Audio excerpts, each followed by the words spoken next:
He's Dr. Chris. He's Dr. Xand. And yes, we're twins. Do you know how brilliant your body really is?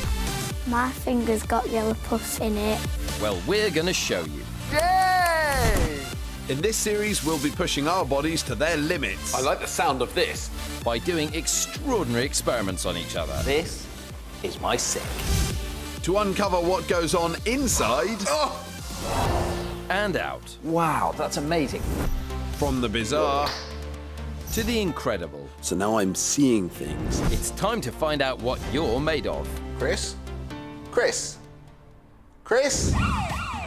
Coming up on Operation Ouch.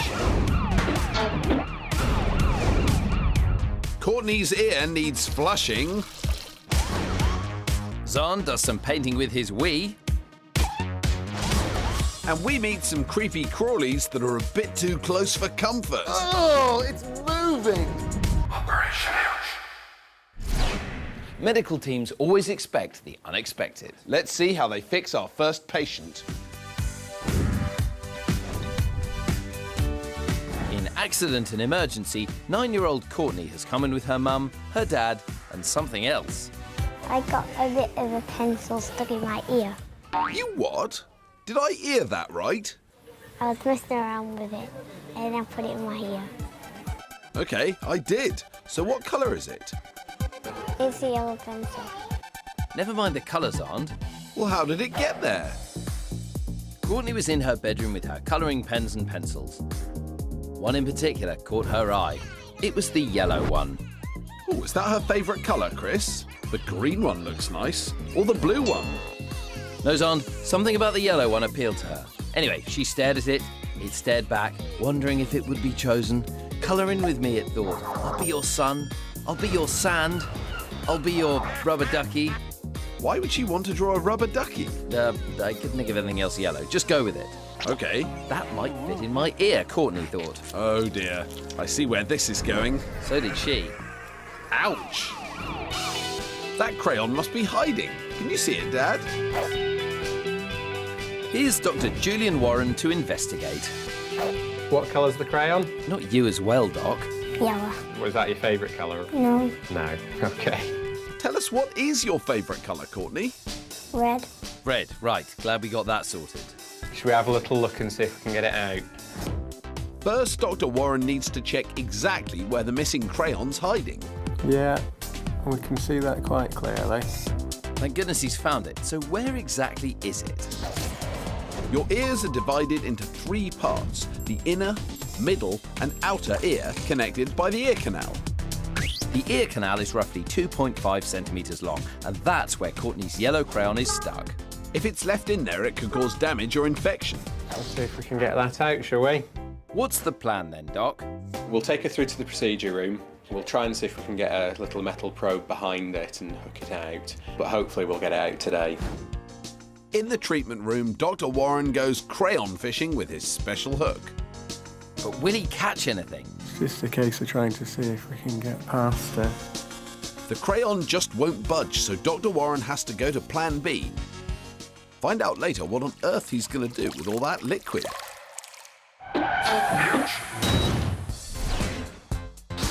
And now to our lab. Oh! Where we do incredible experiments Oh, looks disgusting. to show you how your body works. Just don't try anything you see here at home. Today's lab is all about fluorescence. Our teeth are glowing under ultraviolet light. Ooh, yours are blue. Are mine green? No. So what's going on? Well, it's complicated, but You see light in a spectrum from red through yellow, then blue, then violet. And beyond violet is ultraviolet, which we can't see. But in our bodies, we have molecules that are absorbing the UV light from these torches right now and doing something brilliant. The electrons and molecules in my teeth get all excited, and when they calm down, they release a special light that only shows up when these torches are on. This is called fluorescence. So, in normal light, your teeth look like this. But if we lower the light, they look like this. And that's because the molecules in your teeth are emitting a fluorescent light that you can't normally see. But something else in your body is fluorescent too. Oh. Yes, these are escaped splashes of wee. Not very hygienic, but useful for our experiment. Best not to try this yourself, we're experts. Some of the waste molecules that come out in your pee also absorb the ultraviolet light, and they become fluorescent too. Oh my goodness, people have been careless. Wait, Chris, haven't you been using this toilet all day? Xand! So, if wee fluoresces under our UV torches, you know what this means, don't you? What? That your body makes invisible ink. Wow, of course! We're going to do a very special experiment, but we're under laboratory conditions. Chris, we're in a toilet. Look, all I'm saying is we can only do this because we're doctors, we're a little bit silly, and we're wearing protective gear.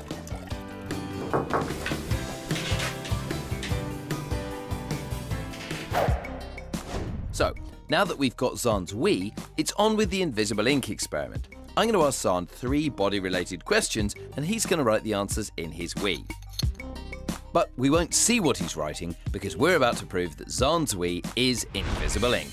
It's quiz time! Question 1. What is the only part of the body that can't repair itself? It's a toughie, this one.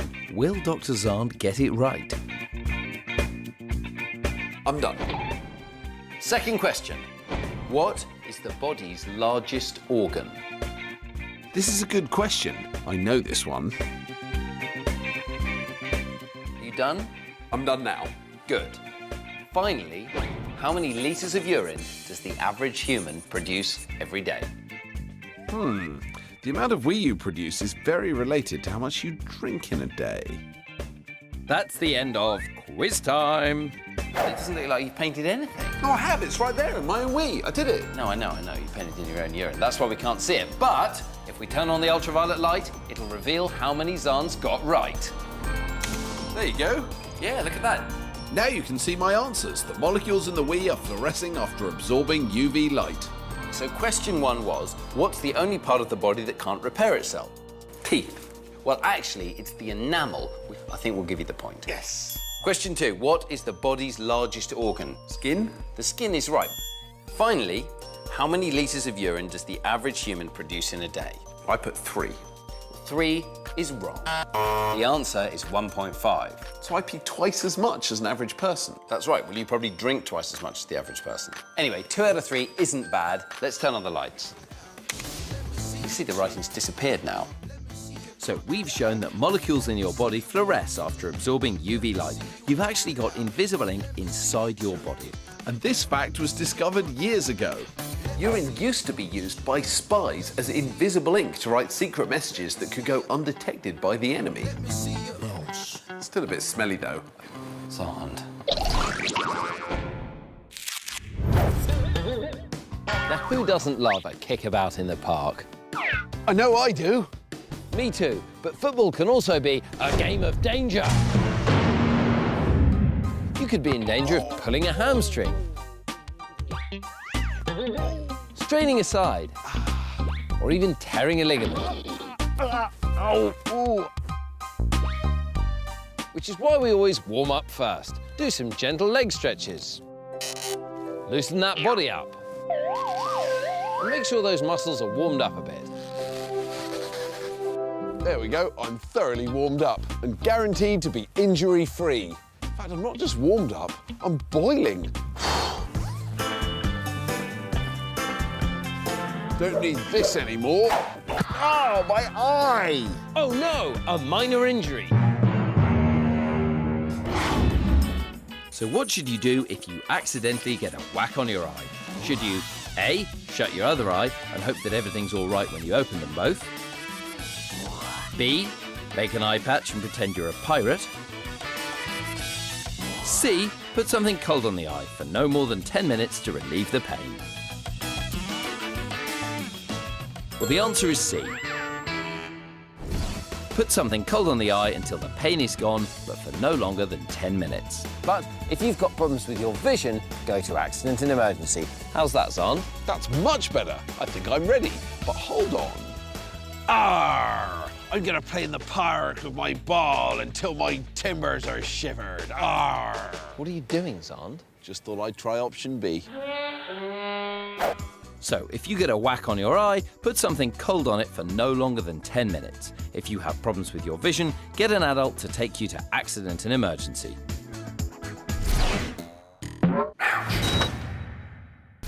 Earlier, Courtney came to accident and emergency after getting something lodged in her ear. Let's see how she's getting on. Back in Sheffield Children's Hospital, 9-year-old Courtney has a crayon stuck in her ear. Courtney was in her bedroom with her colouring pens and pencils. She liked the look of the yellow one. That might fit in my ear, she thought.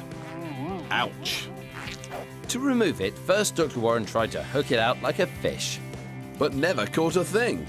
So far, the crayon just won't budge. Dr Warren's decided to call in a colleague who's a dab hand at flushing things out with water. Who's that then, Xand? You'll see. I've got a towel. Yellow crayons, watch out. Sister Julie Morecambe's about. Sister Morecambe's an expert at this procedure. And don't worry, this isn't painful, just feels weird. If you just put the fluid in under pressure, then what tends to happen, the water flushes behind and pushes the foreign body closer to the entrance to the ear canal, and then just comes out with a second go. There you go, out it comes. Pop. Hey, hey. All done. She came, she saw, she flushed it out. Look at that. There's nothing else in behind, and I'll leave you to it. Fantastic. Thank you very much, Julie. Courtney's happy she's got her yellow crayon back. We've got it out now. She looks much more comfortable. Watch what you put in your ears now. Especially yellow crayons. Bye. Still to come. I learn how we talk. This girl's bumped her bonce. And Xand's got guests. That just came out of my ear. That's amazing. And so is this. An ordinary department store. With an ordinary mum buying some clothes for her daughter. But why is she buying 4 of everything? That seems a bit much. Whoa, she's multiplied. Meet Georgie, Jessica, Ellie and Holly. And as you might have guessed, they are identical quads, 4 of a kind. When they were born, I couldn't tell them apart, so I drew their initials on their feet with a marker pen. Well, that's one way to tell them apart. So what's it like being a quad? I like having my 3 sisters because I like to play with them and have fun with them. What do you think, Georgie? I love it. Is it always good? Is there a downside? They're great, but sometimes they're not. Holly? I can't believe that we had quads. Ellie, Jess, Holly and Georgie are genetically the same person, just like me and Chris, which means they have the same blood type, the same hair colour and even the same DNA. What do you think of that? Holly? But how did that happen? The quads all came along from the same egg. Normally, one egg grows into a baby, but with the quads, the one egg split first into 2, and then those eggs split into 4 separate babies. But how does Mum tell them apart? You know, their facial features are slightly different, and then as they develop, their personalities are slightly different. While Georgie likes eating all kinds of different foods, Ellie is a dancer, Jessica is always reading storybooks, and Holly is an artist. When other people get to meet them, they don't see it straight away, but once you get to know them, you can see that they are quite different. Now that's amazing.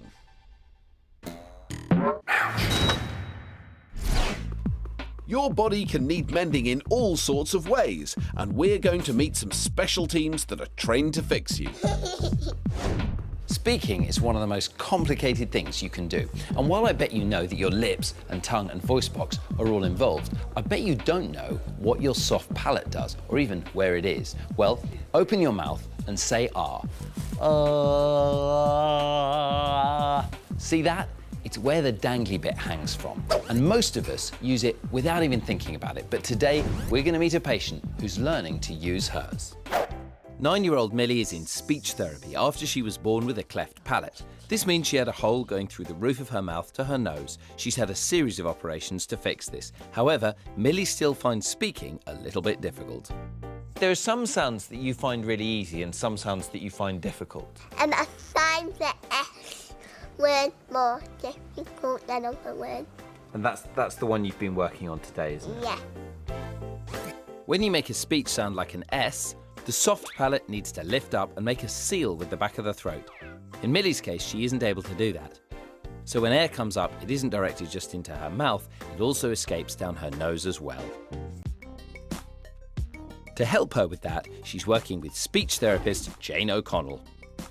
Today I've joined the class and Jane's set us a challenge. Got to make up a sentence for each of these words. And then I'll be better than you. And I use powerful adjectives as well. Oh, you might use powerful adjectives? Yeah. I don't think I know any powerful adjectives. Saw. My dad sawed the wood to make a door. My dad sawed the wood to make a door. Good sentence. Now it's my turn. I saw the sun shining in the sky. No, what saw? What is sawing? Millie's having none of it. So I can't say I saw the sun. No. No, I meant like I saw the sun. No, that doesn't work, does it? Well, you tried. I think I need my homework more than Millie. There are other sounds that most of us take for granted, but again, our bodies have to do more than you'd think. Make a sound for me. Okay, what happens if I hold your nose? Listen to what happens to that sound. Oh, I can't do it. No. What would normally happen is the air would come down your nose, but because I'm holding your nose, I'm blocking the air from coming down. And it actually turns that sound into almost a B sound. So try that at home. Make a sound. And the sound is a nasal sound where the air does have to come out your nose. And if you block your nose, you can't make the sound, so it becomes a B as the air escapes. So the really difficult thing that Millie's having to learn is to consciously control muscles that most people don't even know exist, like the muscles at the top and the back of your mouth. And so that is quite a skill to master. Before we finish, Millie's got her own speaking challenge for me. Okay, so I've got to say red lorry and yellow lorry. That's that. Fast. Red lorry, yellow lorry. Red lorry, yellow lorry. Red... Oh, I can't do it. Oh, she beat me again. Good luck, Millie.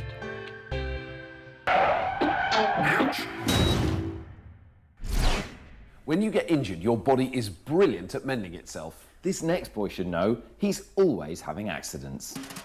If there's a bone to break, he'll break it. If there's a root to graze, he'll graze it. If there's an ankle to sprain, he'll sprain it. He's the unluckiest kid. Food that's gone off or hasn't been cooked correctly can contain harmful bacteria that attack your body. But your body fights back. Immune cells in your tummy try to kill the bad bacteria. Oh, watch out! Phew. Then friendly bacteria multiply and release toxins to stop them too. Then your body gets you to eject them. Sometimes your stomach muscles contract to push them upwards. Or sometimes it's downwards. Your intestines don't absorb water when you have food poisoning, so when diarrhea kicks in, a lot of liquid is flushed out and you're left feeling dehydrated. So keep drinking water, but not water with bugs in it. Oh no, not again. He's the unluckiest kid. Coming up next, it's... What are you doing? Nothing. Coming up next, it's Investigation Ouch. Gotcha. Now, this place may look like a hairdresser's, but it isn't. They're getting rid of lice. They're very common. I've had them. And no matter what anyone says, they're not dangerous and they don't care if your hair's clean or dirty. They just love to live in it. You can use special shampoos to get rid of these troublesome parasites, but this girl has come for the 5-star treatment. Meet 11-year-old Courtney. What's it like to have lice? I've had them 4 times and they're really irritating because you're always scratching your head in the middle of school lessons. My mum's always told me not to worry because you can always get rid of them. Well, that's good advice from your mum. Lice are totally treatable. Before they go any further, I'm going to have a look at what we're dealing with face to face.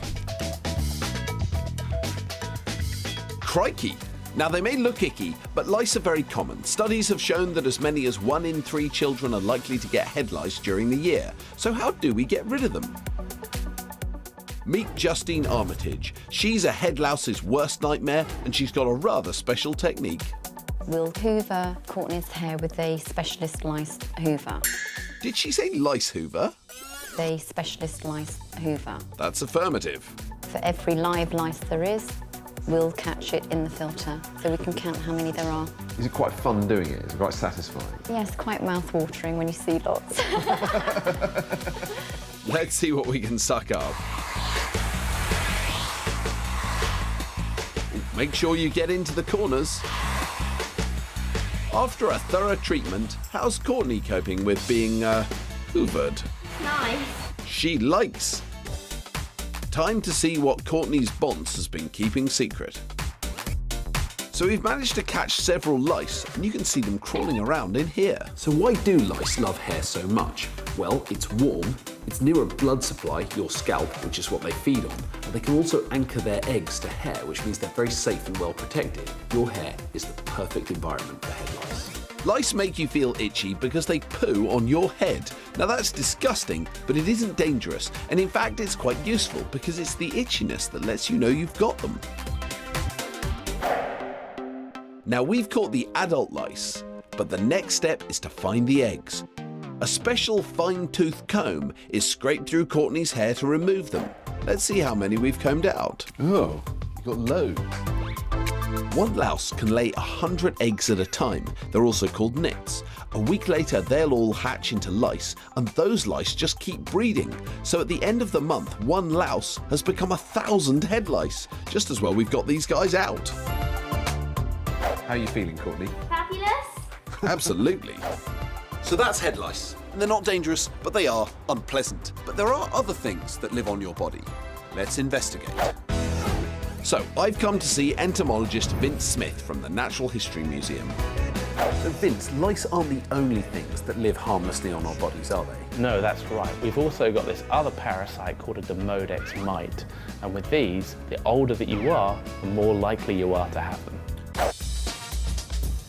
So let's see if we can find some. Vince is scraping the skin around my eyes to try and collect enough gunk to test, but he doesn't get much, so we go into my ear. A good pile of gunk on there, so let's see what we can find. I'm sort of hoping he doesn't find anything. Vince is looking through the microscope, and I can see everything he sees on this screen here. You're loaded. Oh, look at that! Oh. Wow. It's moving! That just came out of my ear. That's fantastic. What does he mean, fantastic? Who is this guy? In the daytime, those mites are living inside the little follicles of your hair cells, and then during the nighttime they come out and they're moving around trying to find other mates. So every night there's a bit of a party in my ear.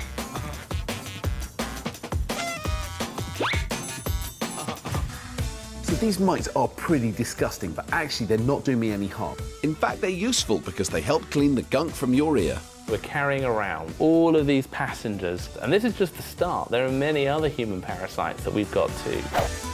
But remember, don't worry, if you ever get lice, it's quite normal and treatable. I've had them. Plus, we all have other little creatures living on us, helping us out with things like the cleaning. Nice work. But they better not keep me up all night with their partying.